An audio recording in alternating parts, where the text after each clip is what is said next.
Hello, my name's Justin McClure, and I'm here today with Will Sloan. And today, if you are a very religious person, turn this off now.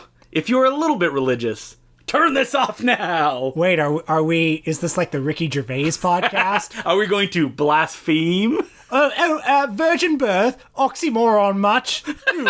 Talking snake. Oh, I'd be pretty gullible to believe that, eh? I'm glad that we could bring some hot Ricky Gervais content. So 10 commandments. These are the 10 commandments you choose. Oh.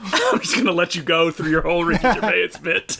Now, today we're talking about Jesus on film. And this was an idea I had just because the character of Jesus is so universal. And there's been a million movies made about him. And I wanted to explore around Easter time. Yeah, he's like the original Batman. Yeah, that's right. Solving crimes, beating people up. How he's portrayed in film. Also because I've always had a weird fascination with biblical epics. These big, massive mega productions that are usually super dull, but like, people had to watch these. And by people, I mean people in church group and in Christian schools that the teacher puts it on to take up 3 hours. I mean, these were the Marvel movies of their day. These were, the family that goes to the movies once a year at Christmas time goes to see the 10 Commandments. Mm-hmm. And then it's on TV every year forever after that. This never really had much of a place in my life when I was a kid because my mom never showed me movies. But we were, I would say above average religious Christian household. Oh, I thought you were a Scientologist. Nope. 100% Christian. When I was a teenager. Okay. Because, Were you church going? Yes, I was. Mm-hmm. For a while, it was every Sunday, and I would go to, when you were a little kid, you go to the back room with the other kids to do, Sunday school. And then by the time you turned 23, it was time to leave. No, eventually it just kind of, petered off, but through most of my childhood, Sunday was church time. How about you? Yeah, I grew up going to church on Sunday. Did you do your prayers every night like a good Christian child? When I was a little kid, yeah, I did. I did the Our Father, And a Hail Mary. Yeah. And eventually, I think both of us are pretty much in the same position. It petered off, and you are racked with guilt. Me, not so much. Because in my life, as it would go along, I would hear, especially Jesus, referenced mostly as someone that would be prayed to get good grades or a job. Mm-hmm. And at a certain point as a teenager, you realize, well, this figurehead doesn't really mean anything, I guess, worthwhile if this is how we're going to use them.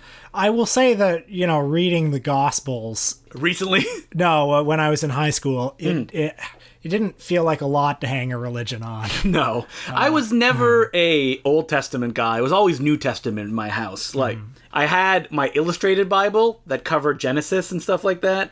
But as far as sitting down, oh man, I'm just having flashbacks of having the Bible I had to carry around all the time when I was in school. It was all New Testament stuff. Mm-hmm. And that we never really talked about Old Testament. Because Old Testament is filled with violence and bad stuff and God being a destructive force. It was all about Jesus. But Jesus is an interesting topic for us because, in film and in life, Jesus means so many different things to so many different people. Mm-hmm. I mean, you'd think that shouldn't be the case. His words are fucking there. Yeah. But everyone is very certain about their interpretation. So Jesus may mean one thing to Mel Gibson, may mean another to Pier Paolo Pasolini, may mean another to fucking George Stevens. When I was a kid, there was a Krista Berg song about Jesus, and I remember playing it for another kid that was even more religious than I was, and he was infuriated because the song described Jesus as a poor boy. And he was like, well, Jesus was never a poor boy. He was the son of Christ. He was this holy figure. Wow. And I remember he just kind of ran incensed out of my home. And that's usually how the movies treat him. So, we can start with George Stevens' The Greatest Story Ever Told. Because when you're talking about Jesus Blockbusters, they don't get much bigger than this one. Not from 1965. It's over 3 hours long, and it's got a stacked cast. Max von Sydow as Christ.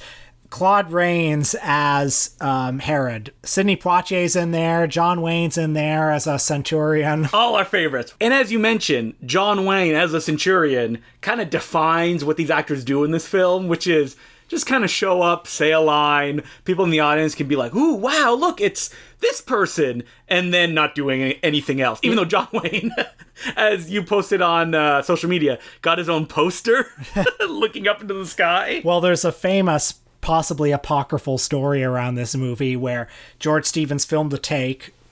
John Wayne says, surely this man is the Son of God. And then he goes over and says, could you try saying it with a little more awe? Then he filmed another take and he goes, aw, surely this man is the Son of God. You know what? I would believe it. Yeah. Now, we've never talked about George Stevens on this show, and we're going to try to not make this about the filmmaker too much when we talk about these movies, because we'll probably get to them later on. Mm-hmm. But George Stevens was known as a kind of like heavy director. The Kubrick of his time, he would do like 20, 50 takes to get the right performance. He wanted it perfect. And I mean, he's certainly no Kubrick when it comes to the quality of his work, if you ask me. And the greatest story ever told is a plodding bore. Oh my God. I mean, it feels like it's playing in slow motion. 100%. You know, it's from cradle to grave.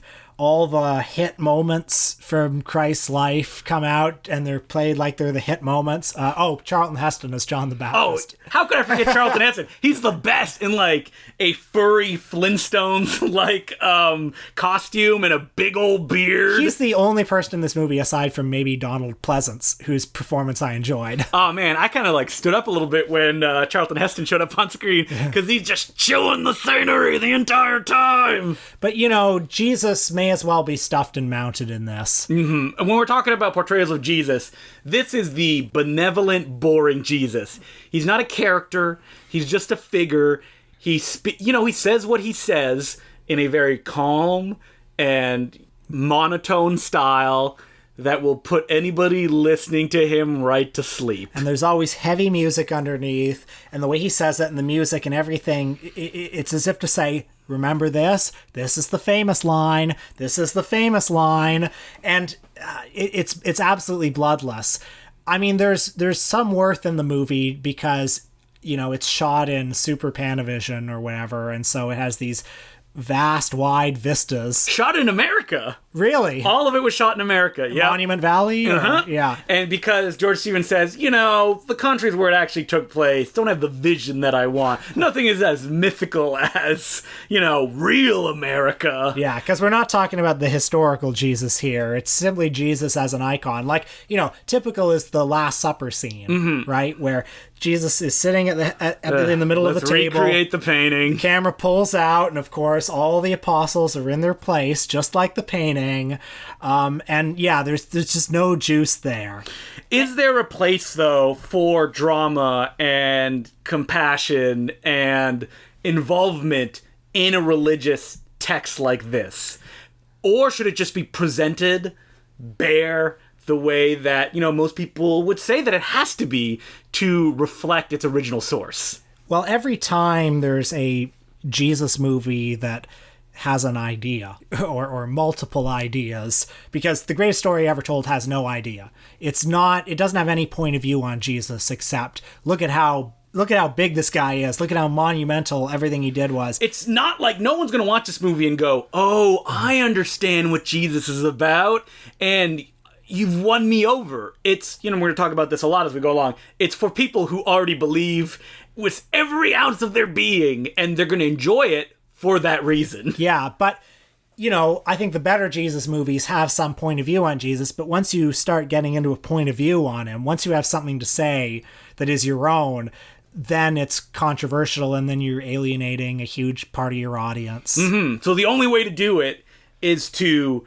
make it as milquetoast as possible, or to wrap it around like Passion of the Christ style, like action movie stuff, and that Jesus, you know, he can still crack jokes. He invented the table, as he says in the movie. Well, let's talk a little bit about the Passion of the Christ, because the other extreme. Yeah, because while I don't like it, I do think it is better than the greatest story ever told. I agree. Because it has a point of view. Yeah, it's more entertaining, first of all. Which is its problem. But it does have a point of view, which is all about, all that Gibson wants to communicate with this movie is Jesus Christ suffered. And he suffered, and he suffered, and he suffered. And think about that suffering for a while. But at the same time, I don't want to be offensive with the suffering. Like, it's violent, but it's still palatable to an audience. If this was directed, for example, by the director of, I don't know, Cannibal Holocaust, maybe it would be tougher for a viewer to watch, and you would be repelled by it. And I think that, like, it's such a fine line that Gibson walks where it's super violent, and there's like an 18-minute whipping scene, but it presents it in a way that the audience never gets bored, or they never get numb to what's going on. And I mean this in a negative way, because, like, the way that he's whipped and the angles and the slow motion, it's entertaining in a way that I don't think passion plays are meant to be. Because, like, I mean, I've never seen a passion play. Have you? Like, put on in a church? I've seen one or two, yeah. It's supposed to represent Jesus' suffering that he went through for mankind. And it's supposed to be miserable, and it's supposed to be like, oh my God, is this over? To get that across to an audience. The Passion of the Christ ends in a way where the audience is like, yeah, Jesus is gonna go kick butt now. Music swells. I think the light is coming through the hole in his hand. I mean, it's certainly, I think, the most violent movie that a lot of people had 100%. Seen. Yes. And they were fine with it. Well, it really fetishizes the violence. It lingers lovingly over a lot of it. I mean, I don't quite know how to make a movie that's about suffering and not fall into the... I mean, so Gibson is such a weird filmmaker because I guess he wants you to be repelled by the violence, but he loves the violence too much. Isn't that strange? It is strange. And the fact that he's able to walk that line and, like, get people to swallow it and to make it feel like it feels radical, but not too radical. Like, it's not breaking out of conventions that we know when it comes to, like, big budget movies. Like, I think on some intellectual level, Gibson would tell you that the violence is supposed to be horrible, but he, as a man, he loves it. As a filmmaker, thinks that violence, that through the suffering is what makes him great, and therefore the suffering has to be great, and so he loves it. Like, I watched a documentary on this film, and Gibson and everybody involved are so, like, proud of bringing this vision to screen, pulling this magic trick off. Like, the fact that it's all prosthetics that they used. Even when, like, Jesus gets his hand nailed in, it's not a CGI nail. They shot a real hand and they comped it in, which is something they rarely do because it's a little bit more work than just doing it with computer-generated imagery. Or the fact that it's all shot in a dead language. Like, it's all this stuff that Gibson kind of, like, drapes the movie in for it to have more value to him. Well, I mean, to make it feel important. Yeah, I think this movie is really stupid in the sense that, like, Gibson has these pretensions that, oh, I'm showing you how it really was. All those other biblical epics gloss over the suffering, but I'm giving you this documentary like it's so real we're even having him speak in Aramaic. It's not real, though. It's not real at all. Like, that scene where he's being whipped and the Romans pull out the spiky whips and they're pulling muscle out of his back. And it's like slow motion as it comes out. And he, like, Jesus is on the ground looking like an action hero, and he stands up triumphantly. I mean, that's dumb action movie Mel Gibson bullshit. And that's something you do have a problem with, though, to portray Jesus that way. You can portray Jesus, I guess, however you want to portray him, but there's an internal inconsistency. Yeah, that's what I was trying to get out of you. Yeah, is the fact that, like, what's being presented and what they're saying they're presenting is not what people are actually consuming. Also, I love that the devil is this androgynous character in the movie because, of course, you know, Mel Gibson wants to think about what's something that is really horrific and evil. I don't know if it's a man or a woman. Ugh, what a terrible person. Yeah.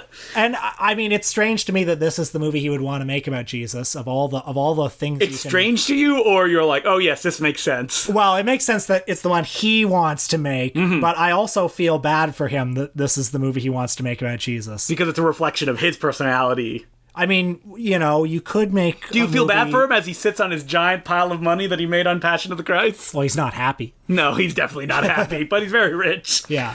You know, speaking of films that, like, portray suffering, like, what about 120 Days of Sodom? That's a movie about the logical extension of fascism / capitalism. But, like, looking at those images and the way that Pasolini just lingers on them, it's not entertaining in the way that Gibson is doing it in The Passion of the Christ. Yeah, it's certainly not in the exact same way, although I do think that, like, Pasolini also kind of likes it. Oh, he does, definitely. Like, he likes it in the same way that, like, the Marquis de Sade kind of likes it, you know? And, you know, I'm just teeing you up here so we can talk about the Pasolini film that also has Jesus in it. One of more thing. We were talking about Mel Gibson the other day, and you said something about how Mel Gibson would be interesting if he were like this 70s grindhouse auteur. Yeah, I did say that. And I was thinking about the Passion of the Christ. It's like, you said Michael Findlay or I thought about like Phil Prince or someone like that. If he was like a gutter auteur, just this madman who was making these crazy movies, I'd probably like him more. Or even like William Lustig when he was making Maniac and he hadn't done anything past that point. You'd be like, who is this person? They're like sick in the head. But because of where Mel Gibson is when he made Passion of the Christ and who he is, it's different than if he had done it in the 70s. It was interesting when Passion of the Christ came out, though, because he was one of the biggest movie stars, and he was also like this affable guy who would go on talk shows.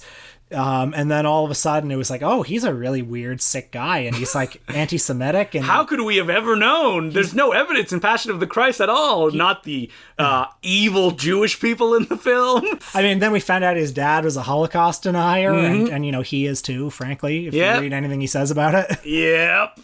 But he's a crack up on set. He wears a little red nose. Yeah. Do you think that Pasolini, when he made The Gospel According to Matthew, was like joking around on set all the time? Probably. Keeping it fresh. Seems like a fun guy. So yeah, Gospel According to St. Matthew, which is another extreme portrayal of Jesus, where he shot it in this neorealist style, all non-professional actors, black and white. But he used only the dialogue from the New Testament. From the book of Matthew. He didn't, specifically from the book of Matthew. He didn't like embellish any of the dialogue. He didn't create his own stories like a lot of movies tend to do.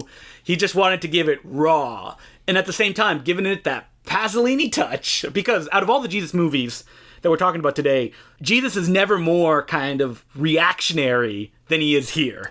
Well, he's a very political figure in this one, and Pasolini, as we know, a Marxist, atheist. His vision of Jesus is as like a rabble-rousing Marxist and an angry guy, like a real revolutionary. There's this one sequence where the camera is just on a head and shoulders of Jesus, and he's just saying the stuff that he says in the Bible, but the way it's delivered and the way it's shot and the way it's cut takes a whole different context than the way you're usually used to hearing it in church. Yeah, because you're used to seeing Jesus, like Max von Sydow or, Ted Neely in Jesus Christ Superstar. Very, kindly milquetoast guys. But yeah, this guy is angry. This guy's a rabble-rouser. He's young. He's charismatic. And he says... probably wasn't that young, actually. He was 33, which is like life expectancy back then.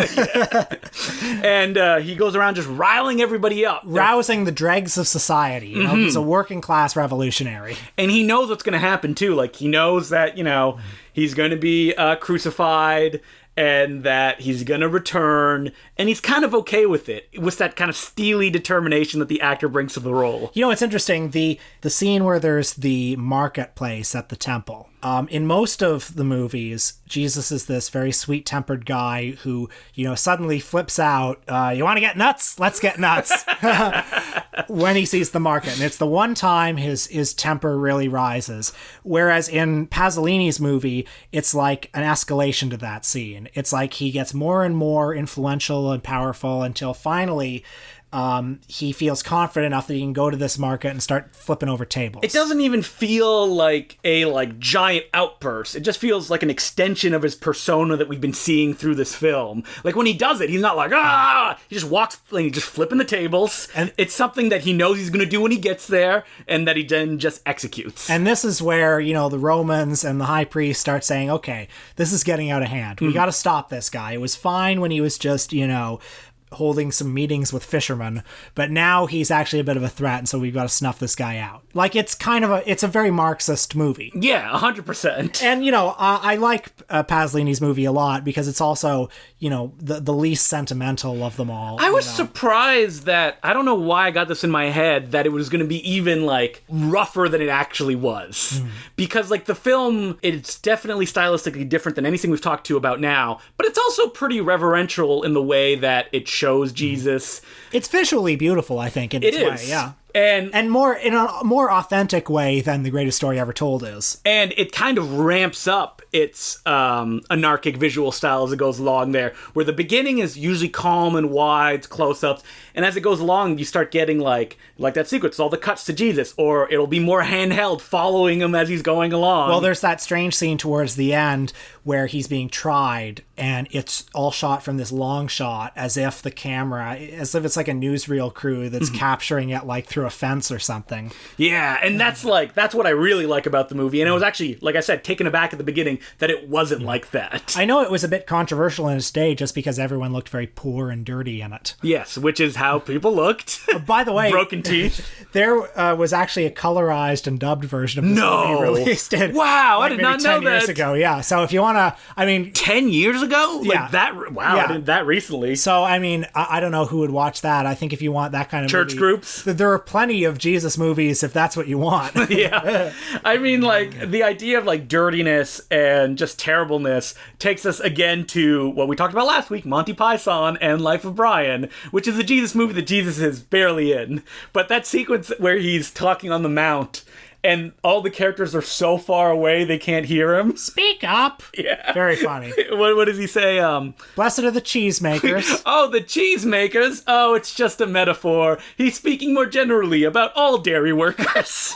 Life of Brian, very funny movie. You revisited it this week. I did, yeah. How did you feel about it? Not as funny as the Holy Grail. Yeah. It's funny, though. When it talks about religion and starts kind of deconstructing it, that's when it's really funny. The whole segment from Brian, being on a street corner to getting a whole bunch of followers and how that escalates, that's the funniest part of the whole movie. Yeah, it is funny. And when he leaves behind the sandal and the gourd. Yeah, and then they break up groups oh no, we want to pray to the gourd. No, we pray to the sandal. It's a funny movie. I don't like it quite as much as Holy Grail because I don't think a plot is really their strength, right? No, and this is one that you do feel the moments between jokes in a way that you never do with Holy Grail. There's some, coherence in the movie where it has kind of a two-pronged attack both on politics and religion, because it's also going after dogmatic political groups, and while it's going after dogmatic religious groups and saying it comes down on this kind of individualist message of you've got to think for yourself, as Brian says. Yeah, but you also got to look on the bright side of life. Also, government should not be involved and everybody should be a libertarian. That's the underlining message of Life of Brian. Jesus is in the movie, though, at the very beginning in the manger and on the Sermon on the Mount, and I think they just put that in there to cover their asses so that they can say, "Oh no, Jesus is in it." We're actually quite reverential towards Jesus. Yeah, we're not. We don't want to offend anybody who is very religious, and they still got offended. Well, the movie is it's such a disingenuous thing because the movie is like being there. What it's saying is, what if Jesus was just a guy who got misinterpreted? I just remembered that there's an entire movie made for TV about the Monty Python's reaction to when this movie was released. Do you remember that? Yeah, Holy Flying Circus it was called. I saw it. It's fucking awful. Hey, great Michael Palin impersonator. Yeah, well, and the Cleese is okay too. All the guys do good impersonations. But it's a movie where you're where's the story here? Yeah, because it's all building up to that debate they had on TV, and who cares? Yeah, I don't. And also, it's one of those movies that has Python-esque moments in it, which never forced. Yeah, terrible. So I actually watched tons of Jesus movies this week, trying to crack the code. The last time I tried to do a movie about a very important man, Ron Howard. Trying to get a little faith back into your life, right? Yeah. I watched, of course, I gotta watch a DeMille epic. I watched Sign of the Cross, which is not really a Jesus movie, but is about religious people and how they are affected by the death of Jesus. And it's really funny because it's DeMille going I'm making this reverential film about religion, but at the same time, here's an alligator eating a woman and a gorilla going up to a woman and probably to do horrible stuff to her. It's that pre-code, aren't you enjoying all this stuff? Even though, no, this is very important. Just want you to remember that. I also watched The Passover Plot from 1976, another big controversial film where Zalman King, the man behind the Red Shoe Diaries, plays Jesus as... I was under the assumption that he was kind of a con man, because the Passover Plot is to fool people into thinking that he's going to come back to life. But nah, it's just a TV movie where just very benevolent Jesus who the idea of him coming back is just a way to further their message. It isn't as like out there as I was hoping that it was going to be. And I think probably the biblical epic that I like the most was Barabbas, the story of the thief that was let go instead of Jesus when Jesus was crucified, played by Anthony Quinn in all his sulking, like mean-looking glory. It's an amazing biblical epic that's massive in a way that movies just aren't anymore. That's also super violent and never really clarifies what's going on with Barabbas. Like, he seems, as the movie goes along, to be a good guy, but he's still kind of a bad guy. And when he does finally, like, accept religion, he does it in the wrong way, and he's brutally crucified at the end. It's a film that's also, like, violent and gross, and death can come at any time.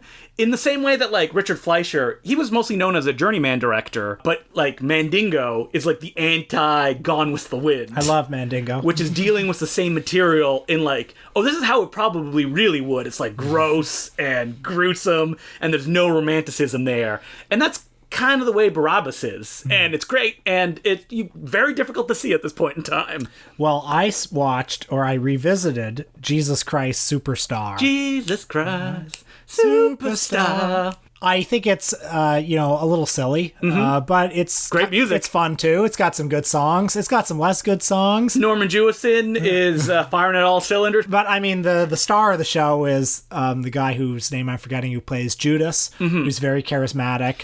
Also, the porn star Paul Thomas, who plays the Apostle Peter. The only reason you wanted to bring this movie up. Wait, what movie was Paul Thomas in? Oh, he was in hundreds of movies. I couldn't name one. Yeah.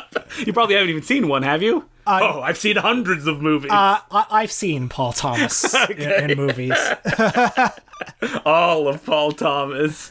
But there's still big budget Jesus movies that are made as well. Like, I watch Risen by Kevin Reynolds, the director of Waterworld, which you may recall is the film that stars Joseph Fiennes from Shakespeare in Love as the Roman who's tasked with finding out what happened to Jesus when he came back to life.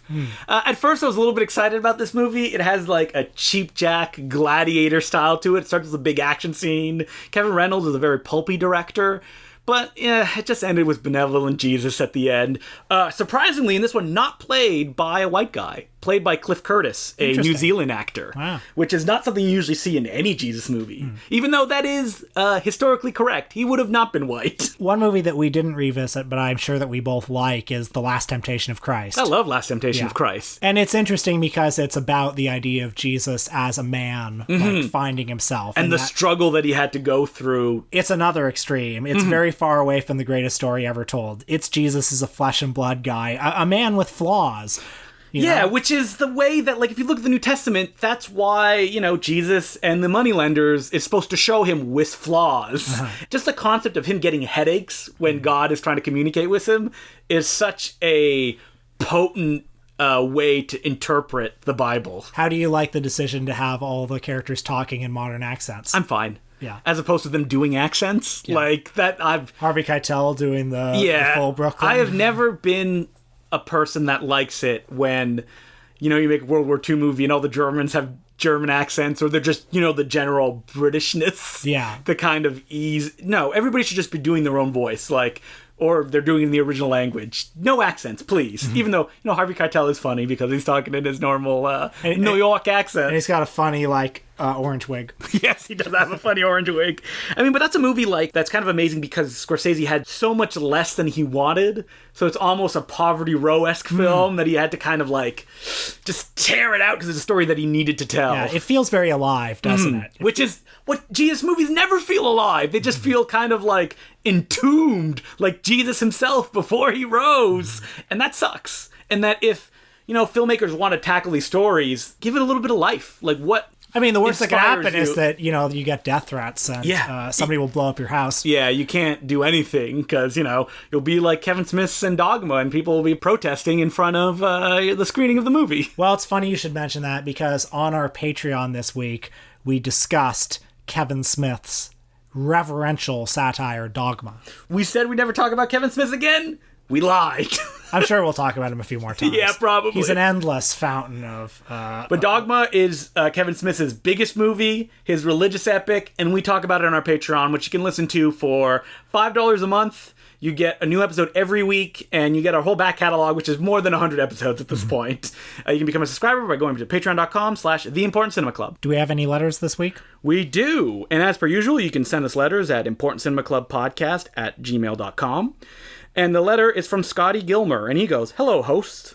I've recently been enjoying the bio miniseries Fosse Verdon on FX, and it got me thinking, not just about the movies Bob Fosse made, but the movies he didn't. In a world where he didn't die as early, we would have gotten a proper screen adaptation of Chicago that starred people who could actually dance and sing, all due respect to Queen Latifah. This, along with the recent releases of The Other Side of the Wind and The Man Who Killed Don Quixote, and Coppola allegedly moving forward on Megalopolis for the 100th time, has got me thinking about unmade and long-delayed movies.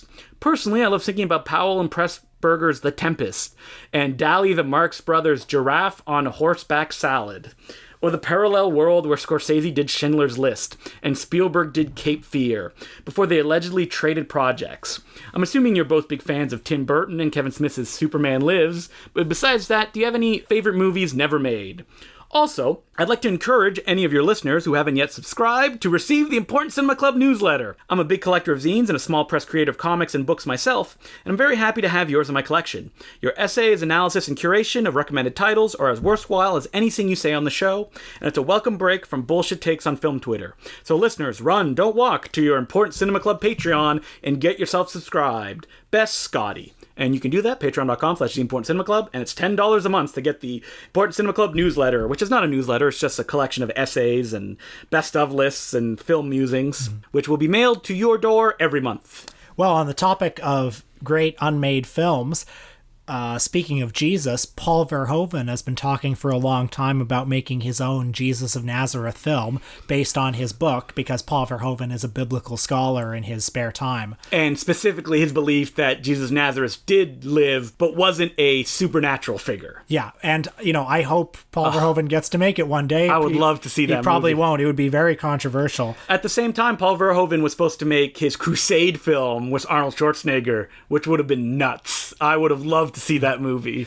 Another one that I would love to have seen was Martin Scorsese for a long time was going to make a biopic of Dean Martin. Yes, Dino. Based on the book by Nick Tosches. And get a load of this cast that he was going to have lined up.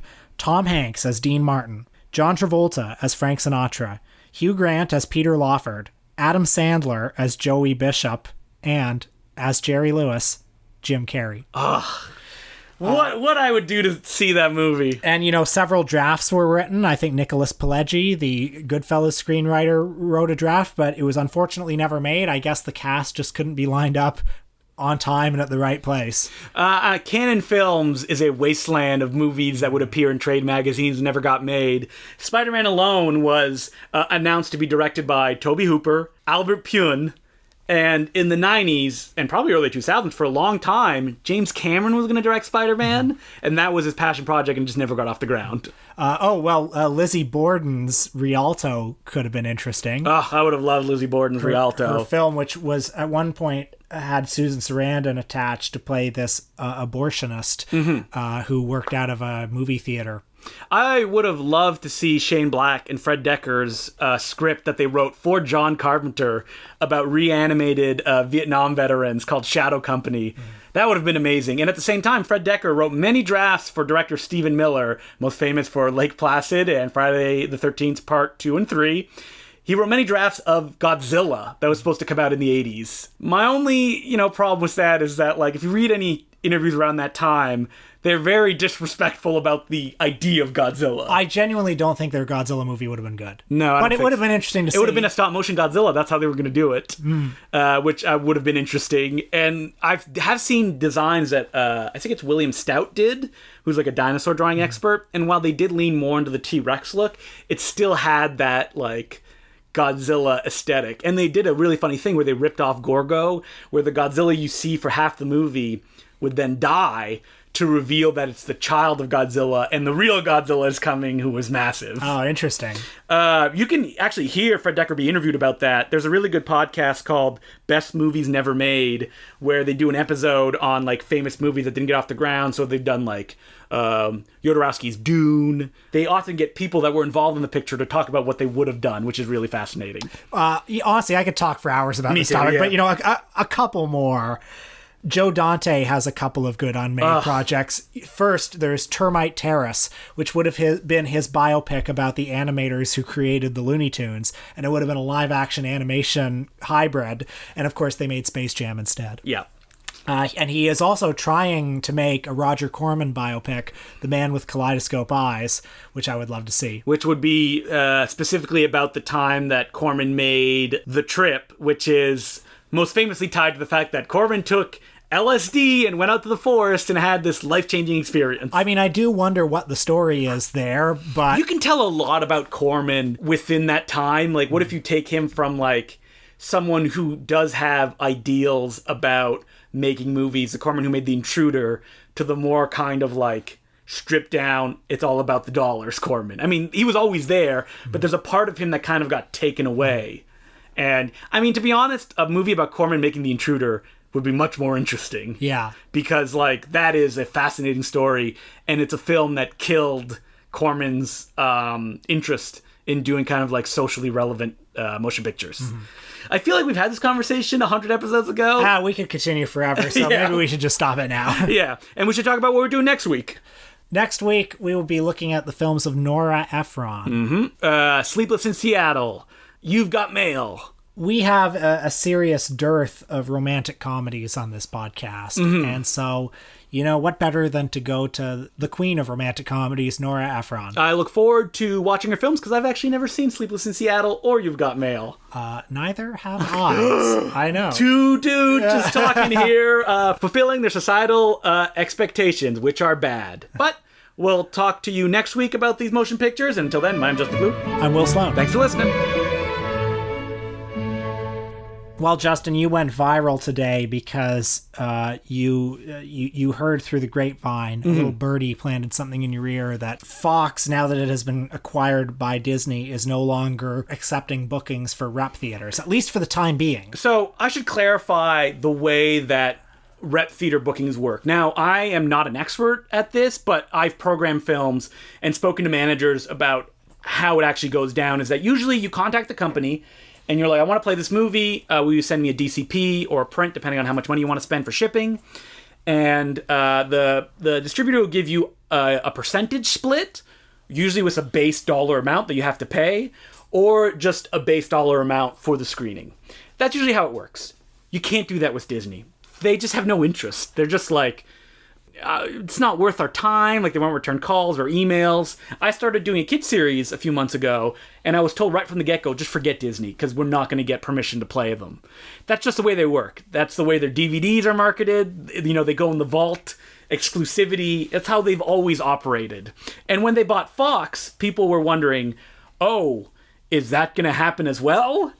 And then when somebody told me that, you know, they had received an email that this was happening, and I just posted it just casually on Twitter, it just went nuts in a way that I didn't expect, even though that, like, well, everybody expected this to happen. Well, I saw a lot of people owning and dragging you, saying, well, this isn't true, this isn't true.